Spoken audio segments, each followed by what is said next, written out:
¿En las planillas no está en el enunciado? ¿No? No, a lo mejor me saqué... No, más o menos lo tengo planteado acá y me acuerdo. No lo voy a leer exacto, pero... El ejercicio 6A era de 6, del tema A, era de estequiometría inversa, ¿sí? Nos daba una reacción, teníamos amoníaco más oxígeno, que daba monóxido de nitrógeno más agua. Y la reacción ya estaba equilibrada. 4 moles de amoníaco más 5 de oxígeno nos da 4 de monóxido más 6 de agua. Ahí les voy a escribir en el chat la reacción. Acuérdense que no puedo poner los subíndices, ¿sí? Pero todos los numeritos que están dentro de la fórmula química van pequeñitos. Los grandes son los de adelante. Entonces, 4 amoníaco,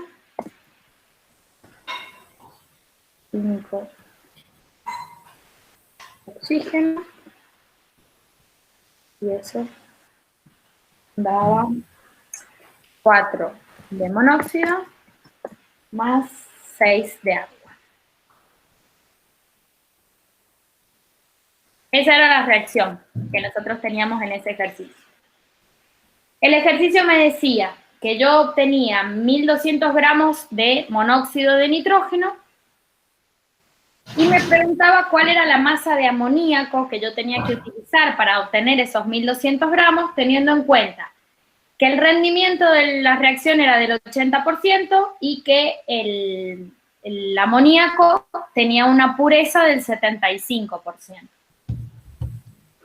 Lo primero que yo haría, ¿sí? Digamos, es trabajar con moles, porque en esta reacción, si bien la relación podemos decir que es 1 a 1, porque si se fijan, según la ecuación que yo puse, eran 4 moles de amoníaco para producir 4 moles de monóxido, ¿no? Cuando haga la relación me va a dar el 1 a 1. Está bueno para no confundirse con el tema de los pesos moleculares y la cantidad de moles, de las masas moleculares, perdón, y la cantidad de moles. Entonces, la masa molecular del monóxido de nitrógeno es 30, son 16 de oxígeno más 14 de nitrógeno. Si divido los 1200 gramos en 30 gramos por mol, me va a dar que tengo 40 moles. Esos 40 moles representan la masa real que se ha obtenido en mi sistema, es lo que yo obtuve, ¿sí? Yo necesito la masa teórica para hacer la estequiometría inversa. Entonces, si el rendimiento es el 80%, ese 80% va a ser igual a esos 40 moles dividido en los moles teóricos por 100. De ahí despejo esos moles teóricos y me dan 50 moles. Entonces, para producir 4 moles de monóxido necesito 4 de amoníaco. Para producir 50 de monóxido voy a necesitar 50 de amoníaco, ¿sí? Hago esa regla de 3 y básicamente la relación es 1 a 1. O 4 a 4 se puede decir, que es lo mismo. Una vez que yo obtengo esos 50 moles de amoníaco, los tengo que pasar a masa, ¿sí? Multiplicándolos por la masa molecular del amoníaco, que es 17. 14 del nitrógeno más 3, 1 de cada hidrógeno. Eso me da, a ver si lo saqué, 850 gramos, ¿sí? Es el resultado. Pero eso representa solamente el 75% de la masa real de mi reactivo, porque la pureza es del 75%. Entonces, yo tengo 850 gramos de amoníaco, pero en realidad la masa de reactivo tiene que ser más grande. Si yo coloco 850 gramos, solamente el 75% de eso es amoníaco puro. Por lo tanto, cuando reaccione me va a dar menos valor. Si yo quiero que me dé ese resultado de producto, esos 850 gramos me representan el 75% de la masa de reactivo. Por lo tanto, 75% que es la pureza va a ser igual a 850 gramos de ese soluto dividido en la masa total, ¿sí? Que yo tengo que agregar por 100. Si despejo de ahí la masa, me da 1133 gramos. Ese era el resultado al que tenían que llegar. Lo que le pasó a la gran mayoría, porque salvo 3, no sé si 4 lo resolvieron bien, todos los demás aplicaron la pureza al revés y el rendimiento al revés. Entonces llegaban a un resultado algo de 490 gramos. Y en realidad, si yo pongo 490 gramos de amoníaco, solo el 75% de eso va a reaccionar y de eso solo el 80% se va a convertir en producto. O sea que tendría no 1.200, sino mucho menos, unos 200 gramos. Por eso, ese era el error, por lo menos que yo vi que repitió la mayoría. Aplicaron al revés el concepto de rendimiento y el concepto de pureza. No sé si el chico que preguntaba se pudo conectar. Ahí veo que hay más gente conectada. Y si no, bueno, Leandro, si vos le podés transmitir cómo era el problema. No, seguramente en el tema B era algo similar. No lo recuerdo, pero seguramente el problema... Sí, era parecido. Era estiquiometría inversa. Dale, pasar. Igual. Entonces, el resultado daba en realidad 1.133 con 33 gramos. Uy, no me lo escribí. Ay. Es bastante... ¿Alguna otra consulta?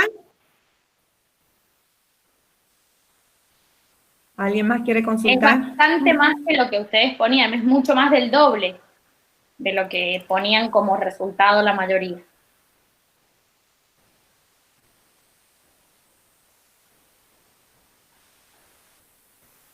En un recipiente de 2 litros se coloca a reaccionar 4 moles de hidrógeno, 4 moles de yodo. ¿Cuál es la concentración de ácido de yodo en el equilibrio? Hidrógeno más yodo. Sí. Bien. De todas maneras, te lo explico, pero esos ejercicios no los solemos evaluar, ¿sí? Cuando vos tengas, a ver si se ve lo que voy a escribir. Espérate que voy a copiar la reacción.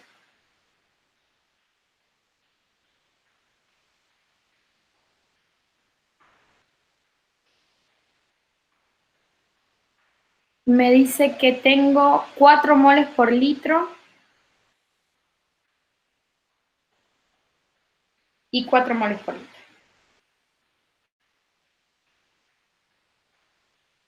Bien, el tiempo de equilibrio.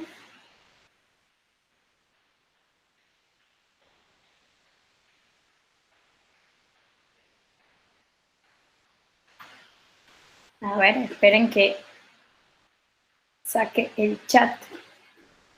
Estoy escribiendo con lápiz. Fíjense, no lo que está en rosa, lo que está con lápiz. ¿Se alcanza a ver la reacción? Yo planteo la ecuación química, la reacción química. En un tiempo cero, yo voy a tener como concentración de hidrógeno 2 molar y como concentración de yodo 2 molar. Y voy a tener 0 de producto. ¿Por qué 2 molar? Porque me dice que tengo 4 moles de cada uno en un volumen de 2 litros, ¿sí? Y recuerden que la molaridad es moles sobre litro. Entonces, justo coinciden que la concentración es la misma. Cuando yo digo que la reacción avance y llega al equilibrio, lo que voy a tener va a ser que hay una determinada cantidad X que se ha transformado en producto y la concentración de los reactivos va a ser esos 2 molar menos X molar en cada uno de los casos. Si yo planteo la constante de equilibrio en ese caso, yo voy a tener X molar al cuadrado sobre 2 molar, 2 menos X, le vamos a sacar la unidad de molaridad para no hacer lío con las letras, a la 1 por 2 menos X. Nos queda planteada esta ecuación cuadrática. ¿Se ve? La que está con lápiz. En donde yo tengo la concentración del producto en el equilibrio elevada al coeficiente estequiométrico de la reacción y abajo el producto de las concentraciones de los reactivos en equilibrio, cada uno elevado a su coeficiente estequiométrico, que es 1. Esta constante de equilibrio es igual al valor que te dan ahí. Ahí reviso el chat. A 54,3, ¿sí? Entonces, lo que tengo que hacer es plantear la ecuación cuadrática para despejar X, ¿sí? Cuando yo planteo la ecuación cuadrática, que seguramente la pueden resolver directamente en la calculadora, y si no usan esa fórmula que es menos b más menos la raíz cuadrada de 4a por c menos bla, bla, bla, sobre tantas b.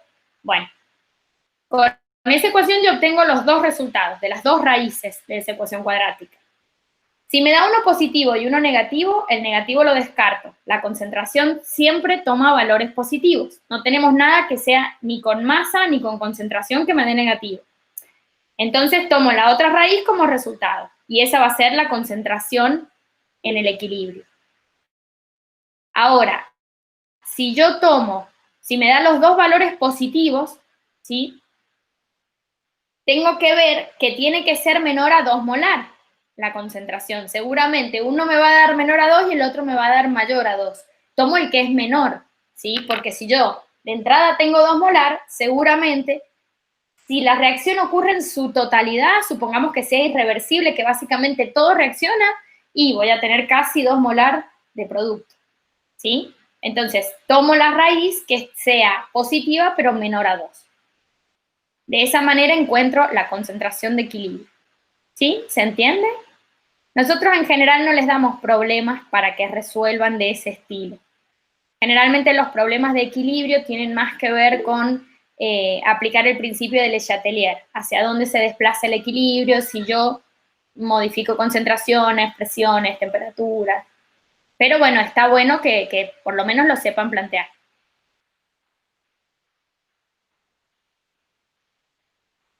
Buenísimo, Elías.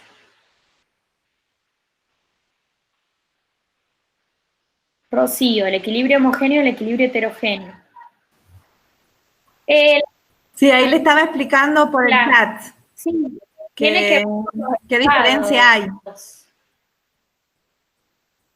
Si vos tenés todos los reactivos gaseosos y todos los productos gaseosos, y se va a formar un equilibrio homogéneo, todo está en estado gaseoso o todo está en estado líquido. Ahora, puede ser, en este caso, justamente, generalmente el hidrógeno está como gas y el yodo suele estar como sólido, ¿sí? Y el yodídrico, el ácido yodídrico suele estar como líquido. Entonces va a llegar un punto en el que va a haber un equilibrio, pero vamos a tener capaz que un sólido, un líquido y un gas, o gases y sólidos, o líquidos y sólidos. Entonces, cuando tenemos diferentes estados de agregación de las sustancias que participan en la reacción, por más que lleguen al equilibrio, ese equilibrio es heterogéneo. Cuando todas están en el mismo estado, el equilibrio es homogéneo. Y eso es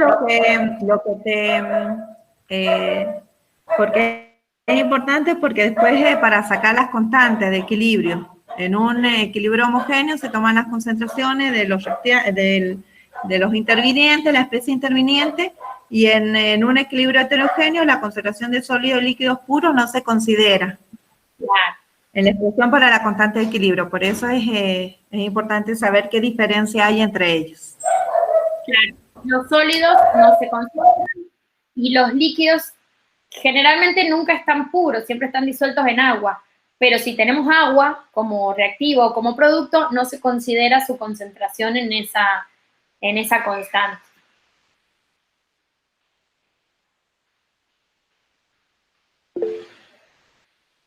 Buenísimo.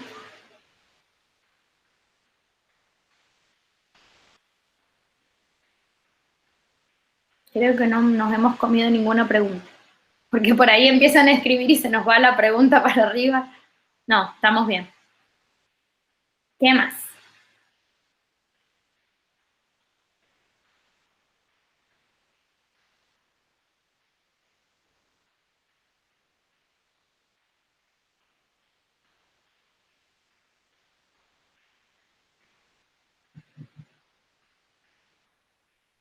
Profe, Sí, se escucha, Rocío. yo también tenía dudas para sacar el orden de los reactivos, como decían que no era el coeficiente principal, si no me equivoco, no lo es, pero ¿cómo lo sacamos? Para sacar eso, sí o sí lo tenés que hacer experimentalmente en el laboratorio. O te tienen que dar una tabla de velocidades y concentraciones que hayan hecho en el laboratorio. O sea, no se puede calcular de manera empírica, de manera teórica. Sí o sí es experimental. Entonces, si a vos te dan la tabla, ¿sí?, y te dicen que los experimentos se han llevado a cabo a la misma temperatura, uno puede decir que las constantes de equilibrio, las constantes de velocidad de esas dos reacciones son iguales. Por ejemplo, yo tengo A más B que da productos, ¿sí? Y en la tabla me dicen para una concentración 1 molar de A y 1 molar de B, yo obtuve una velocidad de tanto, no sé, 1 sobre segundo. Generalmente en el laboratorio lo que nosotros hacemos es medir la velocidad de reacción. ¿Cuál era la práctica de velocidad, Marisol? ¿La 4? Ya esto de no hacerlas ya se me... En la práctica 4, si no me equivoco, fíjense que nosotros, Sí. la 4, lo que hacemos es, tenemos mezclamos 2 tubitos, ¿sí? Que van a producir una reacción y el producto de esa reacción tiene un color azul fuerte, o sea, la solución es incolora y de pronto se pone un azul fuerte, un azul marino fuerte. Nosotros tomamos el tiempo desde que mezclamos hasta que cambia de color, ¿sí? Y la velocidad de esa reacción la calculamos como la inversa de ese tiempo, 1 sobre tiempo, ¿sí? Entonces vamos tabulando, poniendo en una tabla cuál fue la velocidad y cuáles eran las concentraciones de cada reactivo. En el paso siguiente, una concentración la dejás fija y la otra la variás, ¿sí? Y en el paso siguiente, variás la que estaba fija y dejás fija la segunda. ¿Qué pasa? Cuando vos planteas la ecuación de velocidad, que es velocidad igual a constante por la concentración de A a la X, que es un número que no conozco, por la concentración de Y a la X, ahí lo que vos vas a tener es que esas constantes de velocidad van a ser iguales en las 3 experiencias. Entonces yo las puedo despejar y las puedo igualar. Entonces, si yo las igualo, las concentraciones que son iguales, que yo mantuve, supongamos que yo mantuve la concentración A igual, cuando yo las igualo y empiezo a despejar y pongo todas las velocidades de un lado y todas las concentraciones del otro, se me van a simplificar esas concentraciones, porque va a estar la misma concentración elevado a la misma X, ¿sí? Entonces, como están todos multiplicando, se puede simplificar. Y solamente me va a quedar como incógnita para despejar de esa ecuación el valor de I, que es el orden de reacción del reactivo B. Cuando yo tomo 2 ecuaciones en las que B, en la concentración de B tiene el mismo valor, va a pasar lo mismo, solamente que se me va a simplificar B a la I y me va a quedar para despejar X. Entonces, de esa manera yo encuentro los órdenes de reacción, pero no tienen nada que ver con los coeficientes estequiométricos. Puede ser que coincidan, pero es una mera coincidencia. O sea, que sea 1 el coeficiente estequiométrico y de 1 el orden de reacción. Y después, si quiero encontrar el valor de K, tomo cualquiera de las ecuaciones, cuando ya encontré los órdenes, tengo velocidad, tengo las concentraciones que me da la tabla, y reemplazo los órdenes que encontré. Entonces, simplemente despejo K de velocidad. ¿Se entiende? ¿Quieres que te escriba la...? Sí, se entendió perfecto. Bien. K de velocidad por...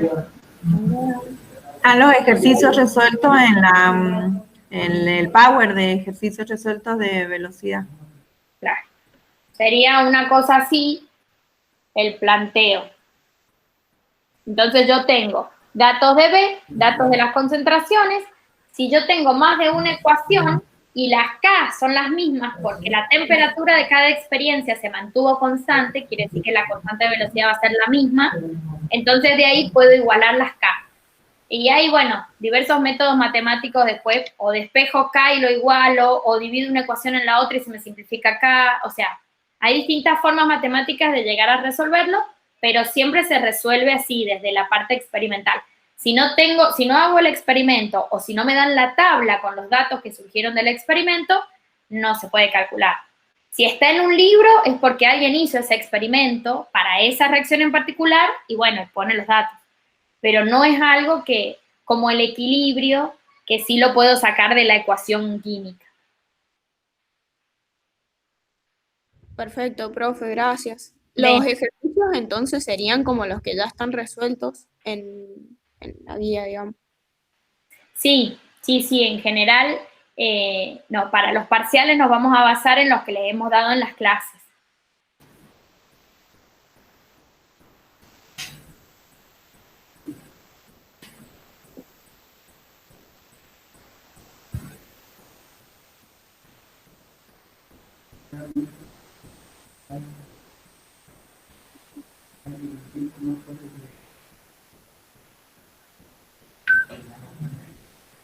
¿Qué más? ¿Qué otra duda? Ya estamos sobre el final, chicos. Recta final. Profe, no tenía otra duda. Sí, El punto 7 de la guía de ejercitación. No supe cómo plantear, bueno, no sé si quieres se lo escribo por el chat al ejercicio. de que estamos en la guía 8, Sí, 8A. 8A. Sí, o léelo o por ahí es más fácil que lo leas. Como quieras. Dice escribir las expresiones de velocidad para las siguientes reacciones, en función de la desaparición de los reactivos y la aparición de los productos. Y ahí Sí. me dan como la ecuación Ujú. y no entiendo bien cómo Decime la plantearlo. ecuación que te dan, así te lo puedo escribir. O 2 escribir así. yodo, ¿Cómo? si no me equivoco, serían 2 yodo Sí, gaseoso, sí, producto sería 2, perdón, yodo y el 2 chiquitito, digamos, sí, sí, sí. gaseoso también. El producto. Sí, el producto sería ese. El reactivo es 2 yodo gaseoso y el producto es yodo gaseoso. Para, así. Uno es 2, el yodo solito. Claro, sí, Y el reactivo, el producto es el yodo 2. claro, sí. Bien. Bueno, la velocidad de reacción, si nosotros la planteamos en función de los reactivos, ¿sí? Lo hacemos como delta, habíamos dicho que era la variación. Entonces, la variación de la concentración del reactivo va a ser delta de la concentración de yodo respecto del tiempo. A ver si se ve. Pero como esta concentración, el delta siempre quiere decir el estado final menos el estado inicial. Como el reactivo se va consumiendo, al final voy a tener menos cantidad que al principio. Entonces, esa relación me va a dar negativa. ¿Sí? ¿Se ve? Sí, se ve. Y en función, si lo quiero hacer de la aparición de productos,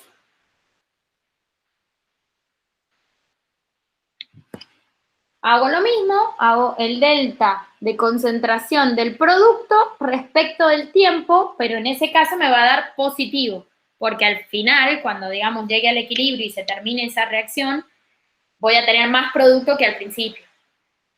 ¿Sí? Entonces así sería la forma de expresarlo. Solamente lo expresamos, no. Sí, no calculan nada. Incluso en esa forma ni siquiera aparece la K. Fíjate que es como para que tengan en cuenta que cuando hablamos de reactivos se toma como negativa esa velocidad, porque cada vez tengo menos reactivos, se va consumiendo. De hecho, se llama velocidad de desaparición. Y cuando lo tomamos en función de los productos, es positivo. Es más conceptual que no sirve para el cálculo, digamos. Nosotros lo vamos a calcular experimentalmente de laboratorio.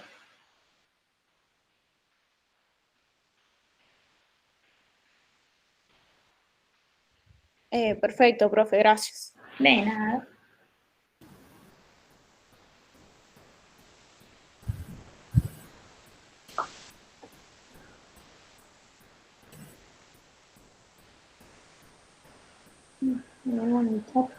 Sí.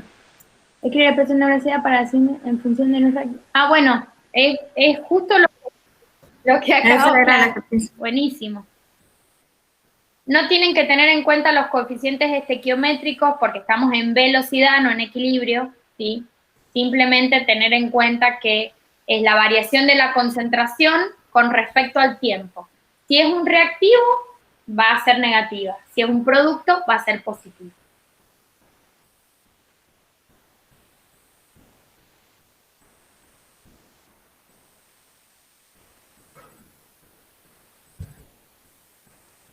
Como son todos gaseosos, fíjense, pueden por ahí poner en lugar de variación delta de concentración, delta de presión. Recuerden que cuando trabajamos con gases, podemos expresar la concentración o las cantidades en función de las presiones parciales, pero solamente cuando todo el sistema es homogéneo gaseoso.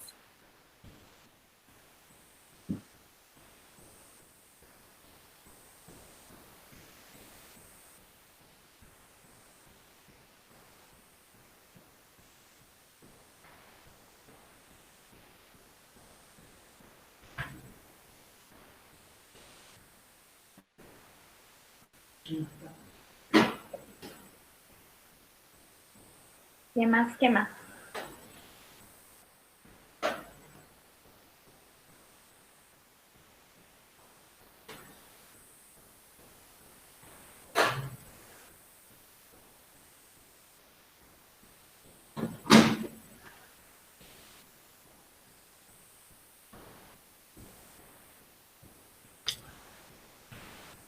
¿Alguna otra consulta? Hasta ahora han consultado todo El tema del parcial. equilibrio. 8A, 8B, 8C.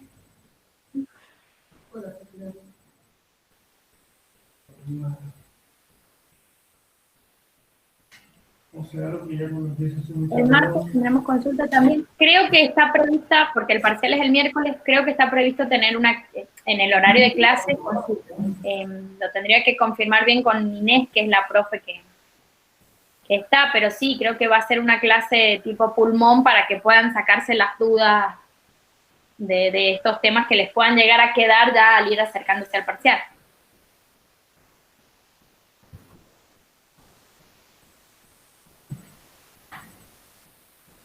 El extraordinario, a ver si te digo, acá tengo un cronograma.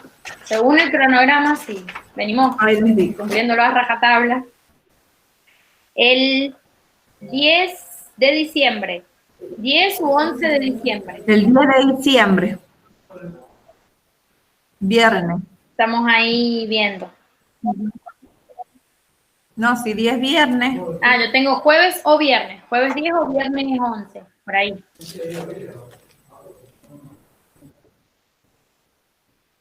Y el 10 tengo marcada la actividad de integración para promoción. El jueves 3, la recuperación del 3.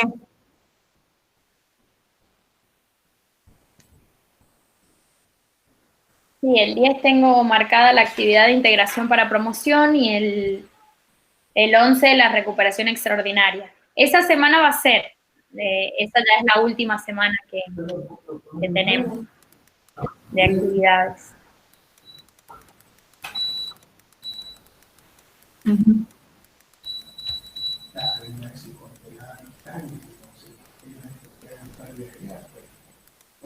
Profe, si tenemos algún parcial que no hemos llegado para la promoción en el extraordinario, ¿no lo podemos promocionar?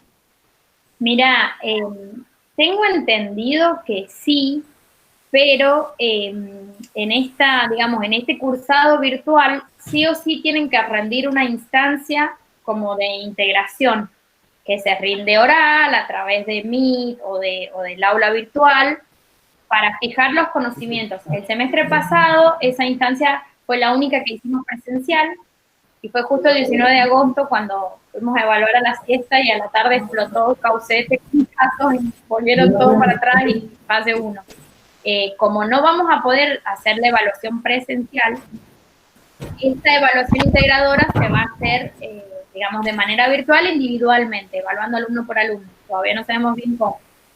Lo que habría que ver es si la gente que va a extraordinario, que tiene posibilidades de sacar una buena nota en el parcial que tienen extraordinario para promocionar, seguramente si se le evalúa eso después, sí. Sí, porque cumplirían con los requisitos, digamos. A lo mejor terminarían esos chicos una semana después, porque la evaluación que a los otros se les hace el 10, si ellos rinden el 11 el extraordinario, bueno, se les hace la semana siguiente. Pero ahí estaríamos ya terminando y yo estimo que sí se va a poder, como los otros años.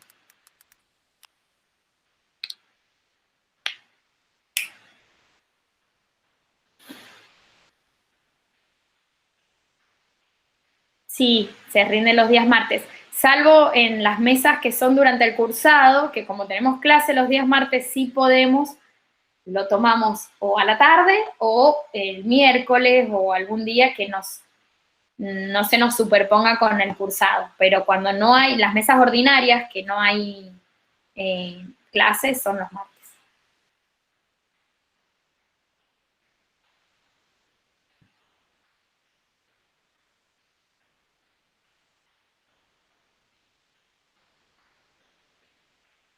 Ah, bueno, justo Leandro, eso era lo que le estaba aclarando a Rocío, que sí, sí pueden, pero bueno, todos tienen que pasar la instancia sería como una especie de evaluación integrativa, no se les evalúa todo, pero se les evalúa algún ejercicio o un par de ejercicios que tienen que hacer correctos para que se les dé la promoción, sí o sí.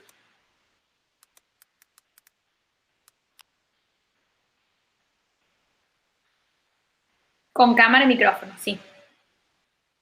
Y es individual. A ver, ¿qué nos pasa con las clases? Esto no se hace cuando tenemos clases presenciales, porque no pueden tener el celular encima, ni la tabla periódica, ni lo único que pueden tener cuando rinden los parciales es su hoja y su calculadora y su cartuchera. Ahora nosotros sabemos que ustedes tienen a la mano un montón de recursos, internet, celular, los apuntes, y está bien, son clases virtuales. Entonces, hay una instancia en la que tienen que demostrar que sí han adquirido esos conocimientos.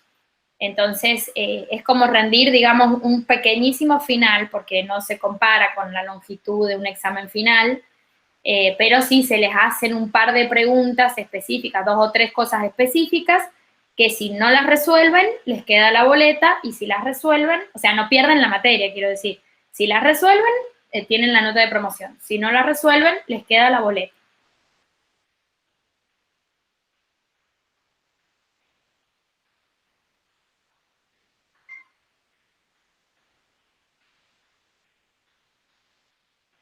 Si no, no podríamos dar promoción a ninguno.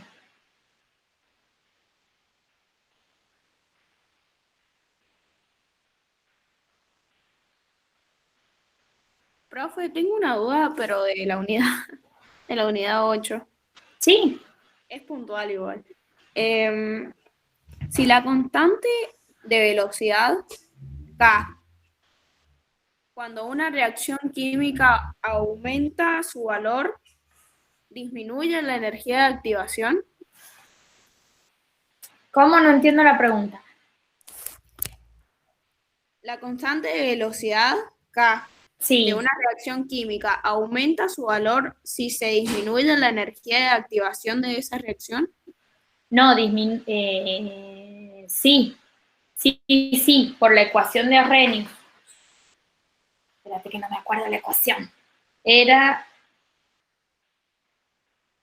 la constante de Arrhenius por E elevado a la energía de activación sobre RT. Esta, chequén en los apuntes la ecuación de Arrhenius, porque no recuerdo si es esta que está acá, ¿sí? Para determinar la constante. Yo tengo acá la energía de activación. Si yo, o era sobre la energía de activación, RT sobre la energía de activación. Entonces, si yo disminuyo esa energía de activación, Está bien, Mari. la K va a ser más grande y va a aumentar la velocidad. Eso es lo que hace el catalizador. Disminuye la energía de activación. ¿Y cómo influye? Y me va a modificar la K. Ahí la profe la tiene. Sí, ahí está. Con la E. Está bien. Claro. Solo que es negativa la energía de Bien. activación. Entonces, sí influye. Yo en el libro también veo una forma de resolver la energía de activación con la pendiente. Con la pendiente de la gráfica de la curva de decaimiento o de crecimiento, o de la curva de energía, la de decaimiento. Sí, la curva de la velocidad. No les hacemos calcular la energía de activación. Sí tienen que saber que si se reduce, aumenta la velocidad. Es decir, esa altura de la curva que la profe les está mostrando, si se reduce, voy a tener más moléculas que sean capaces de chocar y con esa energía sea suficiente para pasar ese bache, digamos, que tienen que pasar de energía, ese incremento de energía. Y sí tienen que saber que en la fórmula de velocidad, que es velocidad igual a constante por las concentraciones a los órdenes correspondientes, lo que me va a modificar la disminución de la energía de activación es el valor de la constante, porque su definición aparece la ecuación de Arrhenius en donde está involucrada esa energía de activación. No va a ser necesario que la calculen ni que se sepan la ecuación de Arrhenius. Sí, que sepan cómo puedo disminuir esa energía de activación o aumentarla en el caso que necesite que el proceso vaya más lento. Es más raro, pero puede llegar a pasar. ¿Y cómo se disminuye o cómo se aumenta? Agregando un catalizador. Si yo agrego un catalizador positivo, se dice que bajo la energía de activación y aumento la velocidad de reacción. Si yo agrego un catalizador negativo, que son menos comunes, lo que hago es aumentar esa energía y es como que retardo la reacción. Pero eso es muy poco usado para reacciones muy específicas que requieren ir más lento. En general, uno pretende ir más rápido. ¿Sí? Más rápido, más produzco, más vendo, más plata en menos tiempo. Claro. Le cuesta menos. Cuando las moléculas chocan, alcanzan más fácil esa energía para desarmarse, porque esa energía que me representa, la energía que necesitan las moléculas cuando chocan para romper sus enlaces internos y formar los enlaces de las moléculas de producto. Entonces, si yo disminuyo esa barrera que tienen que pasar, van a pasar más cantidad de moléculas.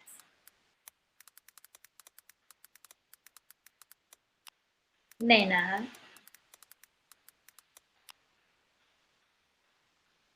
Sí, aunque la frecuencia de choque la aumentás más con el aumento de la temperatura. La temperatura hace que las moléculas ganen más energía interna y choquen más fácil. La energía de activación es como que el catalizador lo que hace básicamente es propiciar el espacio para que esas moléculas se unan y con poca energía de choque puedan, es como que les busca la orientación perfecta para que el choque sea efectivo, ¿sí? A veces si chocan al revés no es efectivo el choque y no produce la energía suficiente. Entonces eso es lo que hace el catalizador, facilita o propicia que los choques se produzcan. En realidad, la que aumenta la frecuencia de los choques es el aumento de la temperatura. Pero están ahí, son sinónimos casi. Los efectos son muy similares.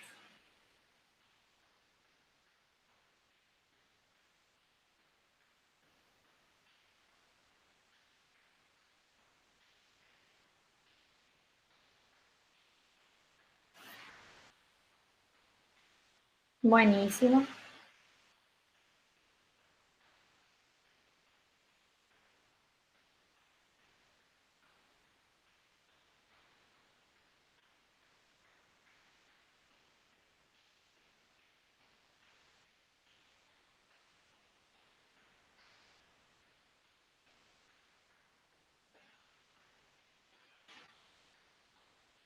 ¿Qué más? ¿Qué otra duda tiene?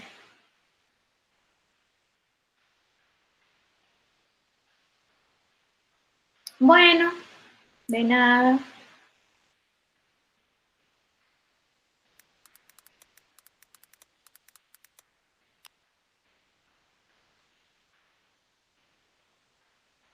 De nada.